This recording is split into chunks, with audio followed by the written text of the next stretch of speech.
नमस्कार। इस चैनल के द्वारा वर्ल्ड मैप का अध्ययन कराया जा रहा है। हम यूरोप महाद्वीप पढ़ रहे हैं। इसके पहले हमने एशिया और अफ्रीका पढ़ा है।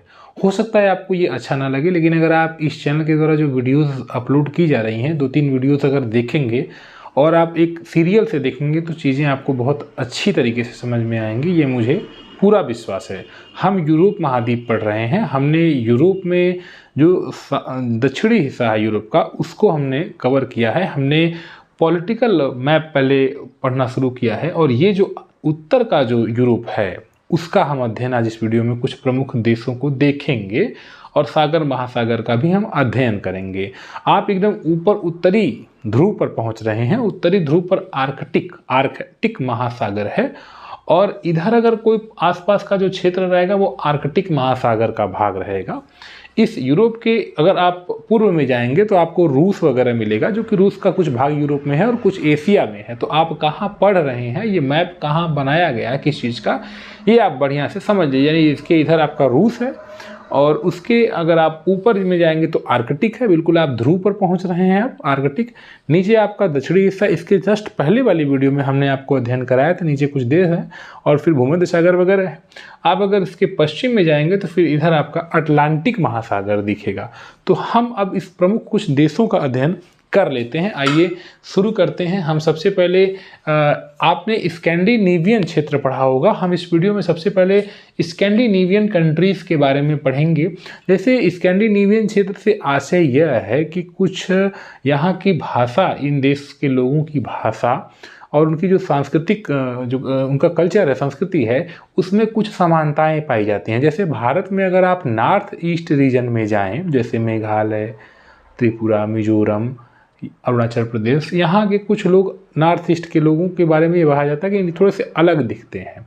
उसी प्रकार से आप अगर इन कुछ कंट्रीज़ को देखें तो इन्हें स्कैंडिनेवियन कहा जाता है। क्यों, मैंने अभी आपको बता दिया।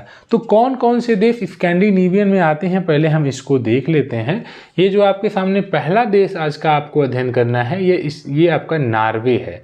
ध्यान दीजिएगा, ऊपर आपका आर्कटिक महासागर है कुछ इतनी दूर तक और फिर इधर आपका अटलांटिक फिर शुरू हो जाता है। ठीक है, तो ये जो आपको पहला देश दिखाई दे रहा है आज आपके अध्ययन के लिए, ये आपका नॉर्वे है। ये आपको दूसरा देश के बगल में दिखाई दे रहा है, ये स्वीडन है। ये जो लाल रंग में दिखाई दे रहा है ये महासागर का भाग है, सागर महासागर है। ऊपर आपका आर्कटिक है और इधर अटलांटिक है। ये अटलांटिक का कुछ हिस्सा इस इधर अंदर घुसा हुआ है। तो ये देश के किसी क्षेत्रीय सीमा के आधार पर इसका नामकरण किया गया है। जैसे भारत में अगर आप देखें तो गुजरात का तट हो या फिर आप मुंबई के आसपास जाएं या फिर और नीचे साउथ में जाएं आप केरला वगैरह में, तो वो अरब सागर है। और अरब सागर किसका भाग है, हिंद महासागर का भाग है। उसी प्रकार से ये किसका भाग है या यहाँ पर किसका भाग है, ये फिनलैंड की खाड़ी किसका भाग है। ठीक है, बोथनिया खाड़ी किसका भाग है, बाल्टिक सी किसका भाग है, उत्तरी सागर किसका भाग है, ये सभी अटलांटिक के भाग हैं। ये आपको ध्यान देना है। लेकिन अगर आपसे नॉर्वेजियन सी के बारे में पूछ दिया जाए तो फिर ये आर्कटिक का भाग होगा। ये आपको याद रखना होगा कौन सा देश कहाँ किससे सीमा साझा करता है। अब की बार आईएएस की परीक्षा में पूछा गया था इस सागर के बारे में, उत्तरी सागर किस देश से सीमा बनाता है, तो आपको याद रखना होगा। तो चलिए हम अभी पहले देश को देख लेते हैं कि कौन कौन सा देश। आज लगभग हम 8-10 देशों को देख लेंगे, साथ ही साथ सागर को भी देखेंगे। तो ये आपको जो पहला देश दिखाई दे रहा है नॉर्वे, और इसी के आसपास का जो क्षेत्र है, ये जो सागर दिखाई दे रहा है, ये नॉर्वेजियन सी है, जो कि आर्कटिक महासागर का भाग है। जिस प्रकार से अरब सागर हिंद महासागर का भाग है, उसी तरह नॉर्वेजियन सी आर्कटिक महासागर का, ऊपर जो आर्कटिक है उसका भाग है। तो नॉर्वे आपने देखा, उसका पड़ोसी स्वीडन है। नॉर्वे, फिर स्वीडन और फिनलैंड है। आप ये सीरियल से 3 अंगुली जैसे देश दिखाई देते हैं, तो इनको आप बार बार बोले Norway Sweden Finland, Norway Sweden Finland, Norway Sweden Finland. तो इन दोनों के बीच में यह बोथनिया की खाड़ी है, इसको भी आप याद रखिएगा। बोथनिया की खाड़ी आपको याद रखना है, स्वीडन और फिनलैंड के बीच में है। तो अगर आपसे एक प्रश्न पूछा जाए कि बोथनिया की खाड़ी किन 2 देशों के बीच में है या किन 2 देशों से सीमा साझा करती है, तो आपको ये याद रखना कौन से 2 देश लगे हुए हैं, तो स्वीडन और फिनलैंड। और फिनलैंड के नीचे आती है फिनलैंड की खाड़ी है। ये जो आपको दिखाई दे रहा है फिनलैंड की खाड़ी है। खाड़ी क्यों है, क्योंकि ये 3 होड़ से जमीन से जो अगर आप देखें तो घिरी हुई है और एक और ही इसका मुख्य भाग जो समुद्र की ओर आ रहा है। तो ये इसीलिए खाड़ी कहा जाता है। जैसे भारत में भी कुछ खाड़ी है, जैसे बंगाल की खाड़ी है ना। तो ये आपको याद रखना है। ये फिनलैंड के नाम पे तीसरा देश जो आपको दिखाई दे रहा है ये फिनलैंड। इसके और अगर इधर जाएंगे तो आपको रूस शुरू हो जाता है, और रूस जो है आप जानते हैं यूरोप में भी है और कुछ भाग उसका एशिया में भी पड़ता है। तो आपने 4 देशों को देख लिया, पहला नॉर्वे देख लिया, स्वीडन देख लिया, फिनलैंड देख लिया, लेकिन अभी हमने आपको स्कैंडिनेवियन बताने का प्रयास किया। तो आइए स्कैंडिनेवियन के बारे में थोड़ा सा अपनी जानकारी बढ़ा देते हैं। नॉर्वे, स्वीडन, फिनलैंड, और ये जो आपको दिखाई दे रहा है ये डेनमार्क है। इसको आप याद रखिएगा कि ये आपको जो देश दिखाई दे रहा है यहाँ पर इससे मिलता जो इसी के आसपास का जो क्षेत्र है ये आपका डेनमार्क दिखाई दे रहा है, और ये आपका आइसलैंड दिखाई दे रहा है, इसकी कैपिटल रेक्याविक है। इसको भी याद रखिएगा, ये आइसलैंड है इन्हीं को, और ये फैरोई आइलैंड है, ठीक है, फैरोई आइलैंड है, ये एक द्वीप समूह है। तो ये इन सभी कंट्रीज को हम जो है इसके अधिकार में क्षेत्र में है, इनको हम जो है स्कैंडिनेवियन क्षेत्र कहते हैं। इसको आप याद रखिएगा। तो आज के बाद अगर आपसे कोई पूछे कि स्कैंडिनेवियन कंट्रीज़ के बारे में आप बताएं, तो आपने कहा यहाँ के लोगों की भाषा एक है, कुछ गुण इनकी एक जैसे हैं, संस्कृति एक है, और कौन कौन से ऐसे देश हैं, तो नॉर्वे है जिसकी कैपिटल भी याद रखिएगा, राजधानी ओस्लो है, नॉर्वे की कैपिटल ओस्लो है। दूसरा ये स्वीडन है जिसकी कैपिटल स्टॉकहोम है, तो नॉर्वे, ओस्लो, स्वीडन, स्टॉकहोम, और ये फिनलैंड है इसकी कैपिटल हेलेंस्की है। ये आइसलैंड है, इसको भी आप याद रखिएगा, ठीक है।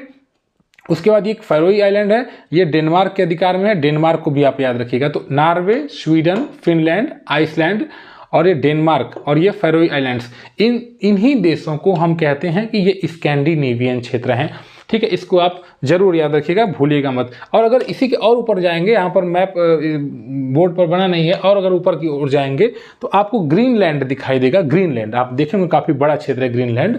तो ग्रीनलैंड को भी अगर मिला देंगे तो फिर वो नॉर्डिक कंट्रीज बन जाएंगी। तो ये भी आपको ध्यान देने की जरूरत है कि ग्रीनलैंड को अगर हम इसी में मिला देंगे तो वो नॉर्थ की सभी कंट्रीज को इंक्लूड कर लेंगे, तो और उसी को हम कहते हैं कि ये नॉर्डिक कंट्रीज हो जाएंगी। इस बात को भी आप ध्यान दीजिएगा। तो अभी आपने ये देखा, अब हम आगे कुछ और देशों को देख लेते हैं। ये जो आपको दिखाई दे रहा है फ्रेंड, ये यूनाइटेड किंगडम है, यहाँ पर यूके है, ये और ये वाला हिस्सा भी यूके है, ठीक है। और ये आयरलैंड आपको दिखाई दे रहा है, इसको भी आप याद रखिएगा। तो ये पूरा का पूरा आपका जो दिखाई दे रहा है कंट्री है यूके है। इधर इंग्लिश चैनल वगैरह है, आगे हम चैनल सेकेंड वीडियो में इसी के अगले पार्ट में हम पढ़ेंगे। अभी हमें इन देशों को पढ़ना है। यहाँ पर हमने आपको बताया था फ्रांस, इसके पहले वाली वीडियो में यहाँ पर आपको हमने फ्रांस बताया था, इसको आप याद रखेंगे। यहाँ पर ये फ्रांस है और इसके ऊपर आपका यूनाइटेड किंगडम है, ठीक है, इसको भी आप याद रखिएगा। ये आपको जो देश दिखाई दे रहा है बेल्जियम दिखाई दे रहा है, ध्यान दीजिएगा। ये जो आपको देश दिखाई दे रहा है बेल्जियम, इसकी कैपिटल ब्रुसेल्स है, और ये आपको नीदरलैंड दिखाई दे रहा है, यहाँ पर नीदरलैंड है, ठीक है। आप इन देशों को देखें, इसके पहले वाली वीडियो में हम इन देशों को पढ़े हैं, लेकिन यहाँ पर हम एक बार फिर से रिवाइज कर रहे हैं, इनके साथ पढ़ रहे हैं, तो ये आपको याद होना चाहिए। ये आपको जो दिखाई दे रहा है ये जर्मनी है, ठीक है। तो जर्मनी को भी आप याद रखेंगे, भूलेंगे नहीं। ये आपका पोलैंड था, ठीक है। पोलैंड के बाद यहाँ पर रूस का कुछ क्षेत्र है, रूस ने इस क्षेत्र पर अपना अधिकार बनाया है, तो ये रूस का भी क्षेत्र आपको याद रखना होगा। और उसके बाद आपको ये लिथुआनिया दिखाई दे रहा है, ये लातविया है, ये एस्टोनिया है।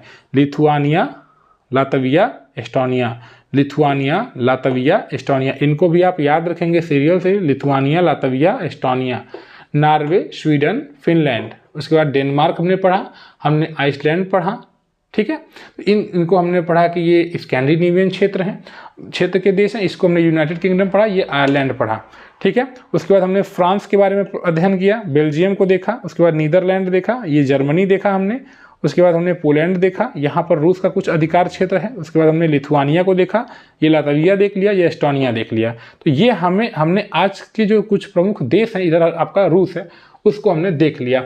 आर्कटिक महासागर के अंतर्गत कुछ देखिए कौन सा महासागर है, कौन सा सागर है, ये आपको याद रखना चाहिए, किसका भाग है, क्योंकि परीक्षा में इस प्रकार का प्रश्न पूछा जा सकता है। साथ ही साथ किस देश से सीमा साझा करता है, तो इसको भी आपको, ये व्हाइट सी है, सफ़ेद सागर है, इसका रूस के क्षेत्र में, ये रूस आपको दिखाई दे रहा है, इधर आपका रूस है, तो रूस में व्हाइट सी है, ये बैरेट सी है, बैरेट सागर है। ये दोनों ही भाग, अगर इन दोनों से आप होकर किस महासागर में जाएंगे, जिस महासागर में जाएंगे उसी का ये पार्ट है, तो इससे होकर आप यहाँ तो आ नहीं पाएंगे, इससे होकर आप ऊपर जाएंगे तो ऊपर आर्कटिक महासागर, तो ये दोनों ही आर्कटिक महासागर के पार्ट हैं। इसको भी आपको याद रखना है। ये बैरेट सी है, बैरेट सागर है, ये व्हाइट सी है, यानी कि सफ़ेद सागर है। दोनों को याद रखिएगा, भूलिएगा मत। सफ़ेद नाम क्यों, क्योंकि आप जानते हैं यहाँ पर हमेशा बर्फ जमी रहती है, उसी के आधार पर। ये बोथनिया की खाड़ी है, याद रखिएगा फ्रेंड, इसको भूलिएगा मत, बड़ा इंपॉर्टेंट है, बोथनिया की खाड़ी, ठीक।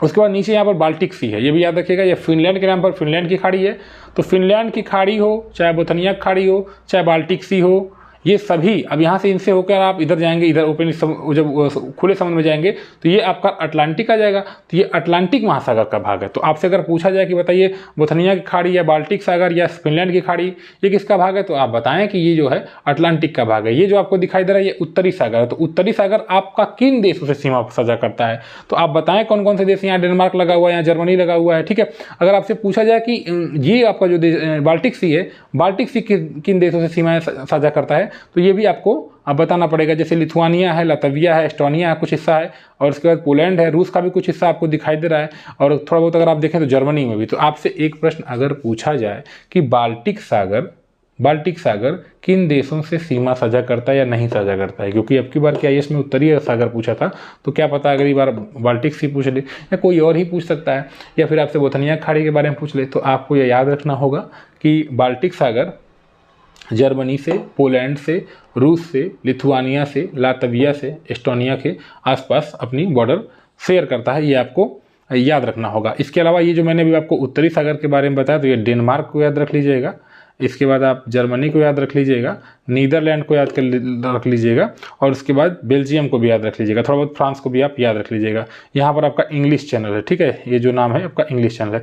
तो इन देशों से आपका उत्तरी सागर भी सीमा अपनी लगाता है। यहाँ पर आपकी नॉर्वेजियन सी, तो नॉर्वेजियन सी किसका भाग है, अटलांटिक का या फिर आर्कटिक का। तो यहाँ से आप आर्कटिक में जाएंगे, नज़दीक है, तो आर्कटिक का भाग है। ये आपको नॉर्वे के नाम पे नॉर्वेजियन सी याद रखना होगा, ठीक है। तो इस वीडियो में हम यहीं पर रोकते हैं। आगे सेकंड पार्ट में हम यहाँ पर इसके बारे में और बेहतर तरीके से जानेंगे, और साथ ही साथ इसके बाद वाली वीडियो में हम कुछ इस प्रकार से देखें कैसे किस चैनल से ये सब जुड़े हुए हैं चैनल को। जैसे यहाँ पर कील कैनाल से होकर आप यहाँ से यहाँ जा सकते हैं, ठीक है। तो ये भी आपको याद रखना पड़ेगा कि बाल्टिक सागर से अगर हमें उत्तरी सागर में जाना है तो यहाँ पर एक कील कैनाल बनी हुई है। तमाम चीज़ें हैं, इसको हम नेक्स्ट वीडियो में जरूर देखेंगे। तो ठीक है, यहाँ पर हम इस वीडियो को पुश कर रहे हैं, और उम्मीद है कि ये चीज़ें आपको समझ में आई होंगी, ठीक है। आपसे ये रिक्वेस्ट रहता है कि जो वर्ल्ड मैप की वीडियोस आपको अपलोड की जा रही हैं आप उन्हें अपने फ्रेंड सर्किल में शेयर किया करिए। धन्यवाद।